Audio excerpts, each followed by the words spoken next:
책주인은 개자식, 말자식, 돼지자식.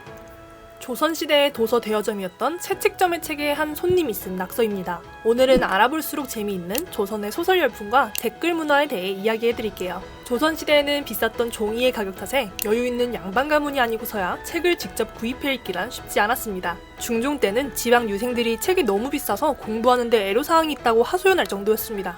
양반들도 책 중개상인 책회들을 통해 아름아름 책을 구하곤 했었죠.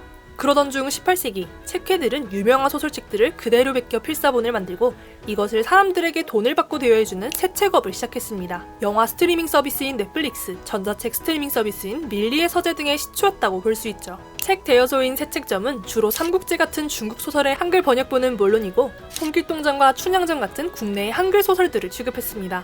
많은 사람들이 기존 책의 10분의 1 정도 수준인 합리적인 가격의 책을 빌려볼 수 있게 되면서 새책업은 18세기 중반 조선시대의 소설 열풍을 불러옵니다. 새책점에는 남녀노소, 양반부터 천민까지 다양한 사람들이 드나들었는데요. 그 중에서도 사대부 여성 고객층이 특히나 두터웠습니다.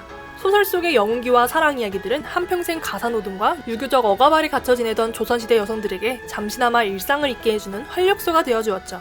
한편 당대의 실학자들은 부녀자들 사이의 소설 열풍을 못마땅하게 여겼습니다. 다산 정약용도 소설을 잡서라고 부르며 폐관잡서는 인재 중 가장 큰 재앙이라고 말했습니다. 소설 속의 음탕하고 요사스러우며 황당하고 괴이한 이야기들이 사람을 방탕하게 하고 미혹에 빠뜨린다는 것이었죠. 정조도 숙직 중에 소설을 읽다 걸린 신하들을 파직시키고 책을 불태워버렸을 정도로 소설을 극도로 싫어했습니다. 하지만 이런 지배층의 부정적인 입장에도 백성들 사이에서 새책업은 날로 성행해 갔습니다. 여러 사람이 돌려 쓰는 물건은 쉽게 훼손되기 마련이죠. 새책점의 책들도 다르지 않았을 텐데요. 책의 파손을 최대한 막기 위해 새책분들은 기존의 책들과는 만드는 방식이 조금 달랐습니다. 먼저 책 표지는 3배로 싸서 최대한 두껍고 튼튼하게 만들었습니다. 책장을 넘길 때 손가락이 닿는 종이 하단의 모퉁이 부분에는 글자를 쓰지 않고 빈칸을 두었는데요. 많은 사람들이 책장을 넘겨보는 과정에서 그 부분에 글자가 지워질 것을 방지하기 위함이었죠. 또 한 책을 여러 권으로 나누어서 한 권에 30장, 한 장에는 10줄 내외의 글을 적었습니다. 새책분 한 장에 담기는 글의 양은 기존 책의 반도 안 되는 분량이었죠. 이렇게 해서 책의 회전율을 높이고 대여료도 최대한 많이 받을 수 있었습니다. 소설 속 결정적인 장면이 나오기 직전에 한 권을 끝내는 기술을 발휘해서 다음 권을 빌리지 않고서는 못 베기게 만들기도 했습니다. 각 장의 상단에는 페이지 번호를 크게 적어두었는데요. 책을 반납받을 때 찢겨나간 페이지가 있는지 쉽게 확인할 수 있었습니다. 악필로 썼으니 양반님네들은 글씨용을 보시지 마시고 글씨 잘못 쓴 죄를 용서해주세요. 책의 시작과 끝에 악필이어도 양해해달라, 책을 깨끗이 써달라는 등 부탁의 말을 쓰기도 했죠. 이렇게 새책점 주인들이 책에 많은 신경을 썼지만 이 사람 저 사람의 손을 거쳐가며 책은 금방 너덜너덜해지기 일쑤였습니다. 책의 여백에는 댓글 문화의 시초라고 불릴 만한 온갖 낙서가 남겨지기도 했죠. 책 주인은 뭐, 이놈아, 내 놈이 책을 세주고 하는 것이 무엇이냐, 책세를 너무 과하게 받는구나. 이런 독자들의 낙서에 주인이 해명을 하는 답글을 달기도 했습니다. 한 권으로는 너무 많은 거로 부득이 20여 장씩 2권으로 묶었으나 세전을 더 받고자 함이 아니니 보는 이는 허물치 마시오. 책 주인 보소, 이 책은 재미는 있으나 낙서가 너무 많아 보기가 어려우니 보수 좀 해주소 라면서 나름 정중하게 책 보수를 요구하기도 하고 임경삼아 내용을 고치라고 몇 번을 말했느냐라면서 새책점 주인의 실명을 대놓고 부르며 불만을 표하기도 했습니다. 이 낙서도 되게 재밌는데요. 책 주인은 개자식, 말자식, 돼지자식, 소자식, 까마귀자식, 솔개자식이라 누구든지 보고 인사하시면 그 사람도 또한 같은 것이 되오리다. 책 주인이와 같을 것이 분명하오. 온갖 동물의 이름을 갖다 대면서 책 주인에게 욕설을 퍼붓고 있죠. 남자의 벗은 몸을 그려놓고 이 물건은 새책점 엄마가 좋아하는 것이라고 적어 부모욕까지 하기도 했습니다. 이런 욕들은 주로 책값이 너무 비싸고 비싼 돈을 내고 빌린 책이 더럽다는 이유였죠. 심한 말이 적힌 낙서에는 다른 독자들이 이것 쓴 사람은 개자식, 이 글씨 쓴 사람은 개자식의 자손이라며 답글에 답글을 달기도 했습니다. 욕설뿐 아니라 독자들의 감상평도 적히곤 했었는데요. 삼국지에는 삼국지가 아니라 망국지라고 적기도 하고 관우가 여몽에게 허무하게 죽는 대목에서는 여몽 때려 죽일 놈이라 적어 울분을 터뜨리기도 했습니다. 책 속 주인공의 모습을 상상해서 그림으로 그려넣기도 했죠. 지금까지 국내외에 보존되어 있는 새책본 소설은 약 90종 정도 되는데 이 책들에 남겨진 낙서는 총 1500개에 달한다고 하니 이런 낙서도 당시 사람들에게는 하나의 문화였다고 볼 수 있겠습니다. 새책점은 그 인기답게 한양에만도 30곳이 넘는 가게가 있었습니다.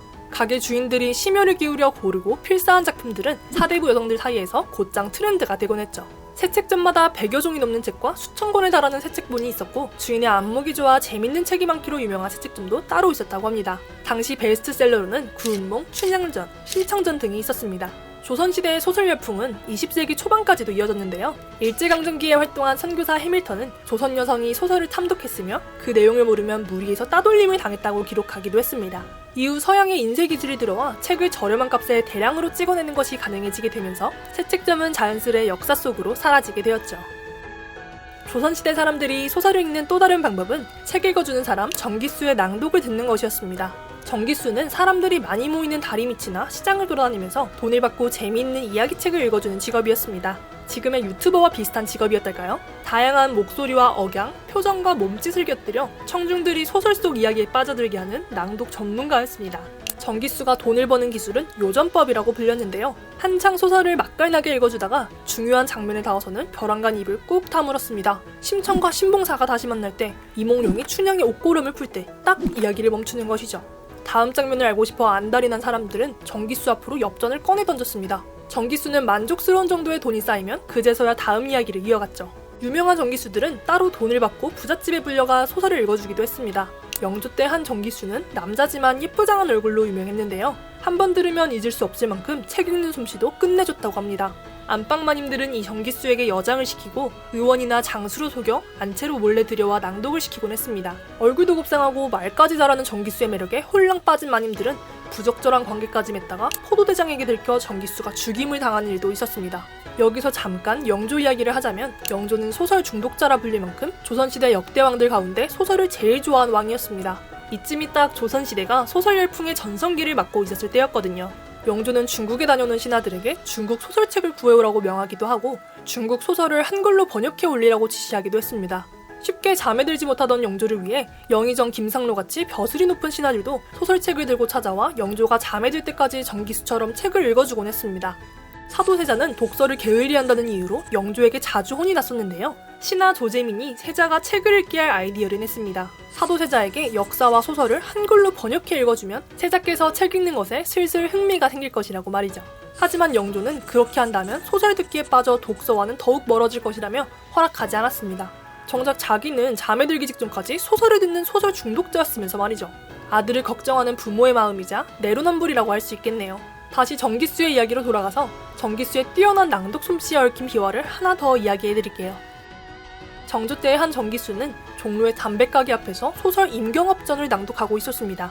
간신 김자점의 모함으로 임경업이 억울하게 죽임을 당하는 장면에 이르는 순간 한 청중이 눈을 부릅뜨고 낫을 들고 뛰어나오더니 네가 김자점이더냐 라고 소리치면서 곧장 정기수를 칼로 찔러 죽이고 말았습니다.